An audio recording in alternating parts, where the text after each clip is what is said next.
கொல்லம்பட்டறையில் ஊசி விற்பதா இல்லை திருவண்ணாமலையிலே வந்து தீபம் ஏற்றுவதா என்று சொல்வதை போல திருவண்ணாமலையின் மகிமையை புரிந்த அறிந்த உங்களிடத்திலேயே திருவண்ணாமலை பற்றி நான் சொன்னால் மிகையாக இருக்கும். திருவாரூரிலே பிறந்தாலே முக்தி, தில்லையாளத்தில் வாழும் சிதம்பரத்து அந்த நடராஜனை பார்த்தால்தான் முக்தி.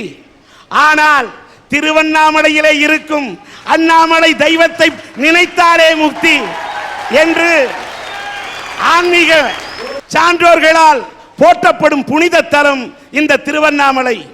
அது மட்டுமா, திருவண்ணாமலையில் ஏற்றப்படும் தீபம் அதை பார்த்தாலே போதும் நீங்கிவிடும் அத்தனை பாவம் என்று சொல்லக்கூடிய அந்த திருவண்ணாமலை தீபம் ஏற்றப்படும் புனித பூமி. அது மட்டுமா, அந்த மலையை சுற்றி வந்தால் காலுக்கு வரும் பலம், வாழ்க்கைக்கு வரும் வளம், வந்து சேரும் அத்தனை நலம், அதுதான் இந்த கிரிவலம் என்று சொல்லக்கூடிய கிரிவலத்தின் புகழை பரப்பும் புண்ணிய பூமி. ஆறுகளில் எத்தனை ஆறு ஓடினாலும் இந்த செய்யாறு இந்த மாவட்டத்தை மணக்க வைக்கும் ஆறு என செய்யாரை கொண்ட இந்த திருவண்ணாமலை சாத்தனூர் அணை, அந்த அணைக்கட்டை எண்ணி பார்க்காமல் யாரும் இருக்க முடியாது. அப்படிப்பட்ட சுற்றுலா தலம் இது, ஒரு புண்ணிய தலம். அந்த சாத்தனூர் அணைக்கட்டு ஒரு சுற்றுலா தலம். இவை எல்லாவற்றுக்கும் மேலாக இரவை வைத்துத்தான் நடுநிசி, வயிற்றை வைத்துத்தான் பசி, நாவை வைத்துத்தான் ருசி, தவத்தை வைத்துத்தான் ரிஷி, மகத்துவத்தை வைத்துத்தான் ரமண மக ரிஷி என்று சொல்லக்கூடிய ரமண மகர் ரிஷி வாழ்ந்த புண்ணிய பூமி இந்த திருவண்ணாமலை. இப்படிப்பட்ட இந்த பூமியை தொட்டு வணங்கி இந்த அரட்டை அரங்கத்தை தொடங்குகின்றோம். எல்லோரும் இந்நாட்டு மன்னர்கள் என்று நாட்டிலே நாம் முடங்கிக் கொண்டிருந்தாலும், நீங்கள் மன்னரானால் முதலில் யாரை நாடு கடத்துவீர்கள்? இதுதான் தலைப்பு. இந்த தலைப்புல யார் நாடு கடத்தணும்னு சொல்லும் போது, பொழுதுபோக்கையே வாழ்க்கையாக கொண்டு சுற்றித் திரியும் இளைஞர்களையா, 2 பெண்களுக்கு எதிரான பாலியல் வன்முறையில் ஈடுபடும் மனித மிருகங்களையா, மனிதாபிமானத்தை அறவே மறந்துவிட்ட சுயநலவாதிகளையா, பொய் பேசி பிழைப்பதையே வாழ்க்கையாக கொண்ட பித்தள ஏமாற்று பேர்வழிகளையா, எல்லாவற்றையும் விட அட போங்க சார். மன்னராவது நாடாவது ஒவ்வொரு மனிதனும் சமுதாயத்தில் தனி மனித ஒழுக்கத்தோடு வாழ்ந்தாலே போதும். இப்படி 5 தலைப்பு. இந்த 5 தலைப்புல பேசுறதுக்கு தான் இவ்வளவு பேர் வந்திருக்கிறாங்க. ஒவ்வொருத்தரும் ஒவ்வொரு கோணத்துல பேச போறாங்க. அன்னைக்கு பாரதியார் கனவு கண்டார், பட்டங்கள் ஆள்வதும் சட்டங்கள் செய்வதும் பாரினி பெண்கள் நடத்த வந்தோன்னு அடிமையா இருக்க பெண்கள் எல்லாமே வெளியே வந்து நிறைய பட்டங்கள் வாங்கணும்னு ஆசைப்பட்டாரு. இன்னைக்கு நாங்க வாங்கியிருக்கோம் நிறைய பட்டங்கள். ஆனா எப்படிப்பட்ட பட்டங்கள் தெரியுங்களா? கட்டின புருஷன் செத்துட்டானா விதவன்ற பட்டம், புருஷனை பிரிஞ்சு வாழ்ந்தோம்னா வாழா வெட்டின்ற பட்டம், கட்டியில் ஆடியும் தொட்டியில் ஆடலைனா மலடின்ற பட்டம், சரி கல்யாணமே ஆகாம இருந்தா முதிர்கண்ணின்ற பட்டம், சரி எங்களுக்கு விருப்பமானவங்களோட போய் வாழ்ந்தோம்னா ஓடு காலின்ற பட்டம், கொஞ்சம் அதிகமா பேசிட்டோம்னா வாயாடின்ற பட்டம், சரி பேசாமே இருந்தோம்னா ஊம குசுமின்ற பட்டம். இன்னைக்கு எத்தனை பட்டங்க எங்களுக்கு இந்த சமுதாயத்துல, இத்தனை பட்டங்களையும் இன்னைக்கு தாங்கிக்கிட்டோம். நாங்க இன்னைக்கு பறக்கணும் தான் ஆசைப்படுறோம், சாதிக்கணும் தான் இன்னைக்கு நினைக்கிறோம். ஆனா எங்களை சுத்தி இருக்க மனித மிருகங்கள் அவங்களுடைய பாலியல் கொடுமைகளினாலும் இன்னும் எத்தனையோ கொடுமைகளினாலும் சாதிக்க வேண்டிய பெண்களை இன்னைக்கு சாம்பல் ஆக்கிட்டு இருக்காங்க. அந்த மாதிரியான பாலியல் வன்முறையிலான பெண்களை கொடுமைப்படுத்துகின்ற மனித மிருகங்களை தான் இன்னைக்கு நாடு கடத்தணும்னு நான் பேச வந்திருக்கேன். சபாஷ்.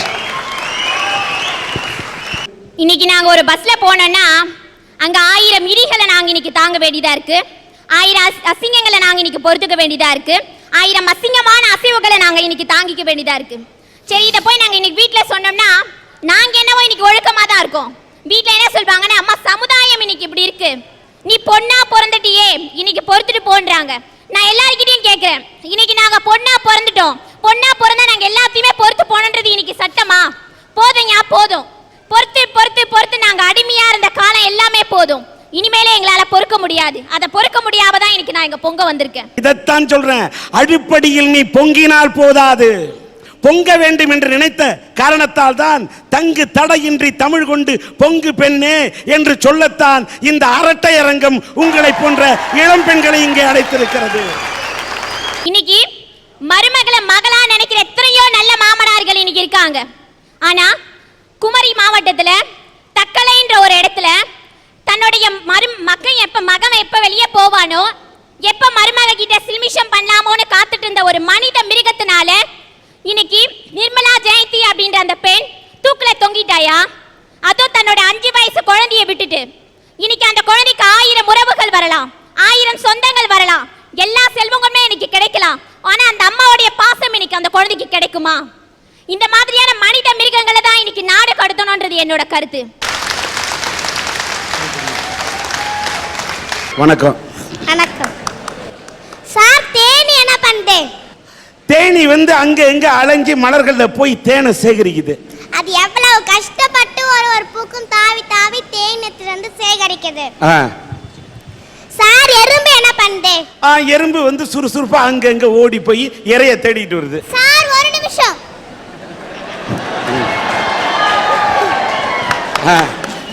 பாப்பா கேட்டாங்க எறும்பு என்ன பண்ணுதுன்னு.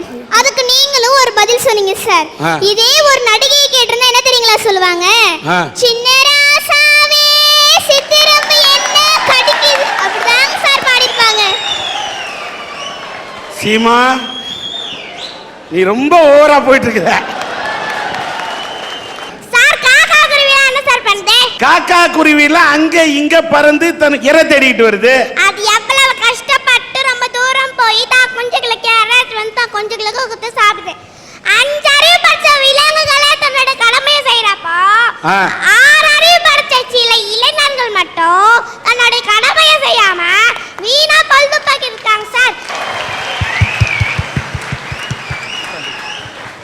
சபாஷ். தேனி என்ன பண்ணுது?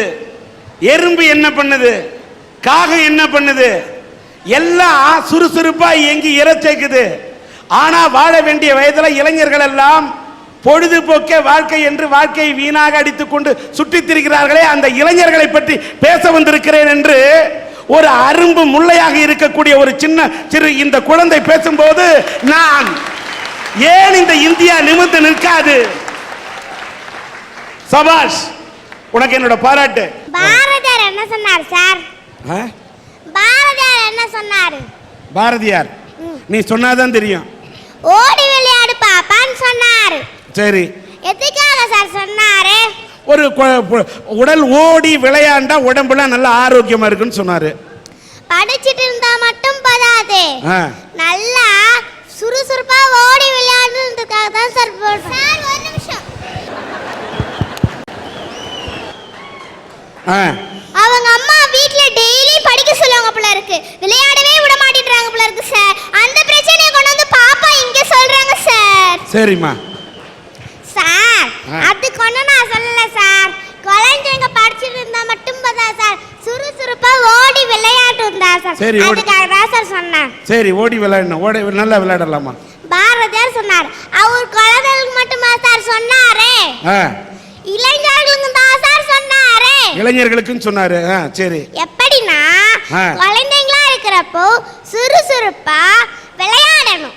சரி. இளைஞர்களா இருப்போ சுறுசுறுப்பா உழைக்கணும். அதுக்காக தான் சார் சொன்னாரு. சரிம்மா. சார் அவை பாட்டு என்ன சொன்னாங்க? என்ன சொன்னாங்க சொல்லு.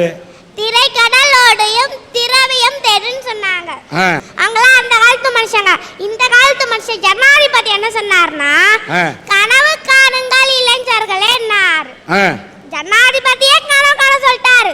அதுக்குன்னு சில இளைஞர்கள் படுத்துக்கிட்டு வீட்டுல பொழுது போக்கிட்டு வீணா நாளைக்கு என்ன சினிமா போகலாம், நாளைக்கு அப்பா கிட்ட இருக்கிற பணத்தை எப்படி போய் சொல்லி வாங்கலாம், நாளைக்கு என்ன பார்க்கு போகலாம், நாளைக்கு எந்த பீச் போகலான்னு கலர் கனவு காண்றாங்க சார்.